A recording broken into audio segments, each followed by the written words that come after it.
Les voitures volantes, ça fait des dizaines d'années qu'on nous en parle, mais ça y est, c'est une réalité puisque j'ai derrière moi un drone de transport de personnes qui va bientôt être commercialisé. Ça va vous coûter très cher, mais je vais vous faire découvrir, c'est impressionnant.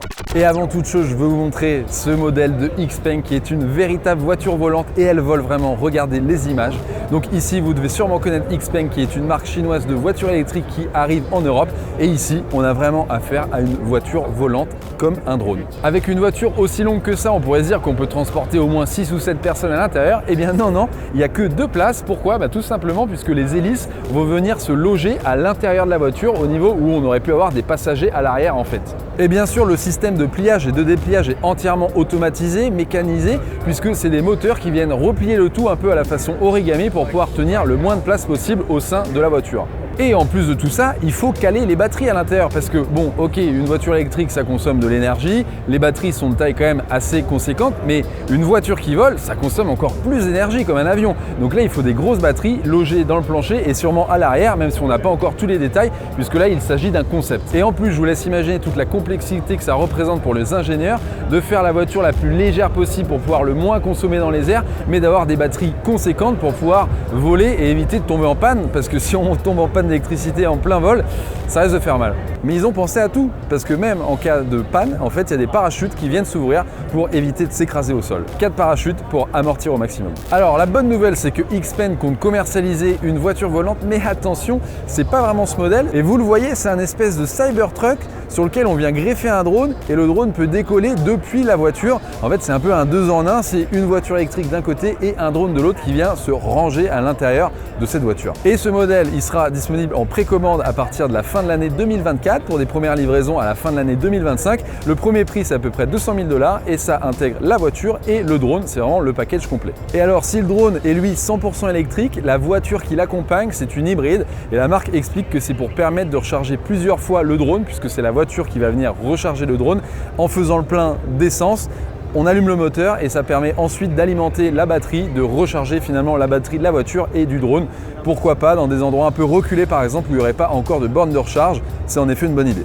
Et si vous vous demandez pourquoi la marque ne va pas vendre d'abord cette voiture, c'est tout simplement parce qu'elle est très complexe à réaliser, notamment avec les ailes qui vont se replier, les batteries à l'intérieur, l'autonomie, etc. Et je vous propose de découvrir la solution de Hyundai avec la marque Supernal. Notamment, il y a Boston Dynamics derrière, vous savez, les robots qui ressemblent un peu à des chiens, qui sont vraiment un peu flippants. Et bien eux, ils ont créé aussi leur drone, mais il est immense, vous allez voir, et il fait peut-être un peu plus rêver.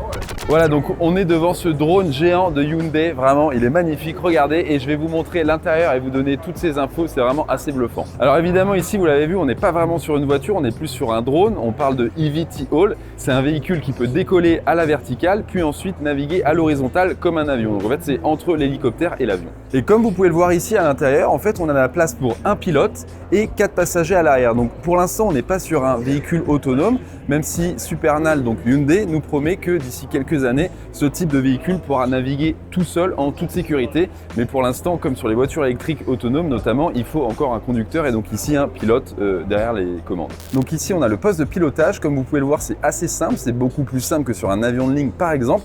Et justement, c'est l'idée qu'on soit un peu comme sur un drone. Et en fait, l'objectif, c'est de pouvoir vous amener à un point A, à un point B de manière assez rapide, en ville, dans des environnements assez denses. Et ils prennent l'exemple de Los Angeles, où parfois on peut mettre 2 heures pour traverser la ville, alors qu'il n'y a que 20 km.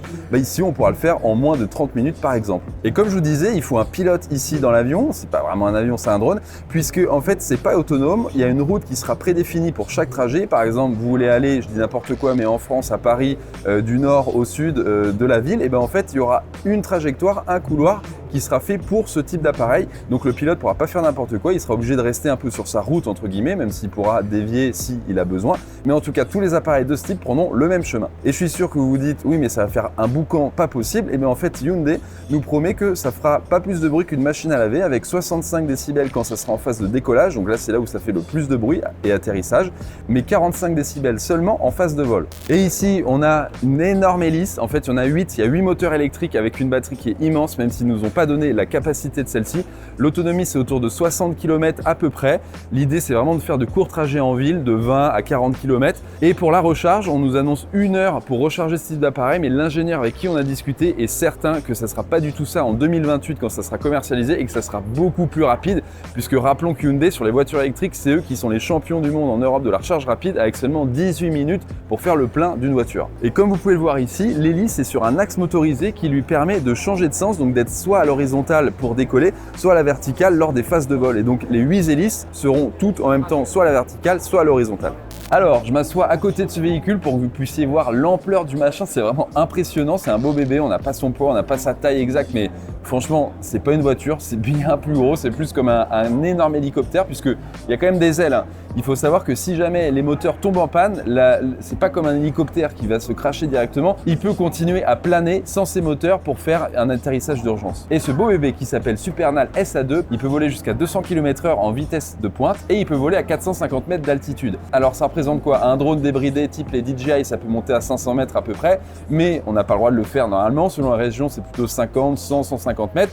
Mais un avion de ligne, c'est plutôt 10 km d'altitude. Donc là, vraiment, on est assez bas finalement. Donc il y a de la place pour faire ça et pour créer des couloirs où en fait on aura les voitures volantes ou ce type de drone qui n'est pas vraiment une voiture, qui est plus en effet un appareil aéronautique. Alors c'est pas un pot d'échappement ici, hein, c'est vraiment 100% électrique et en fait justement toutes les batteries qui doivent être énormes, elles sont logées à l'arrière. Et c'est pour ça que pour l'instant on n'a pas de place pour les bagages, ça reste un concept. L'ingénieur nous a dit qu'ils allaient essayer quand même de mettre un petit emplacement pour les bagages à côté des batteries, puisque pour l'instant c'est à côté du pilote et donc on peut pas se ramener avec une énorme valise pour partir en week-end pendant je sais pas.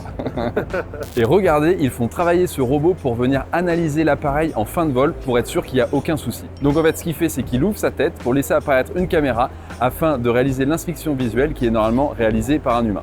Et regardez l'habitacle, on a quand même des écrans un petit peu partout, hein. On en a 2 à l'avant, un ici au milieu, on a des lumières un petit peu partout, on a l'air cosy. Bon, ça n'a pas l'air d'être aussi confortable qu'une Mercedes, encore une fois c'est le concept, mais franchement ça fait assez rêver, c'est très futuriste, mais surtout c'est un produit qui va sortir et qui va vraiment être commercialisé. Alors ce petit jouet qui fait rêver, il arrivera en 2028 aux États-Unis. Le prix on ne le connaît pas encore, mais on a eu des petites informations, ça pourrait être autour de 2 à 4 millions de dollars, c'est pas encore sûr, et surtout la réglementation n'est pas encore prête puisque ni en États-Unis ni en Europe on peut faire voler ce genre d'appareil. Alors il faut négocier avec le régulateur et on espère qu'en Europe on pourra avoir ce type d'appareil, mais ça sera pas tout de suite et sûrement après les États-Unis.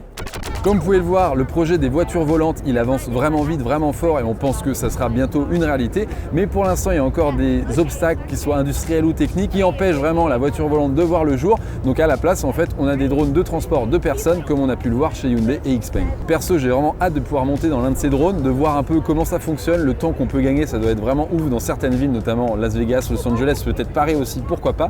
Mais il y a des petites nuances à apporter, notamment l'aspect réglementaire. Est-ce que ça sera vraiment autorisé en Europe? On sait qu'en Chine, ça sera bientôt le cas, mais est-ce que c'est le cas ailleurs dans le monde? On ne sait pas trop. Et aussi peut-être un peu les nuisances sonores par exemple, et la consommation d'énergie, parce que rendez-vous compte, pour faire voler un appareil comme ça et faire 10 km, on va consommer largement plus d'énergie qu'avec une voiture qui roule sur la route. Donc à un moment, on parle un peu de sobriété énergétique. Est-ce que c'est le meilleur moment de sortir ces appareils? Je sais pas, donnez-moi votre avis en commentaire, je suis assez curieux de le lire. Évidemment, les 2 produits que je vous ai montrés aujourd'hui, ils vont être commercialisés et c'est pas des appareils que tout le monde va pouvoir se payer. Alors ok, le Xpeng, il est abordable entre guillemets puisqu'il coûte que 200 000 $.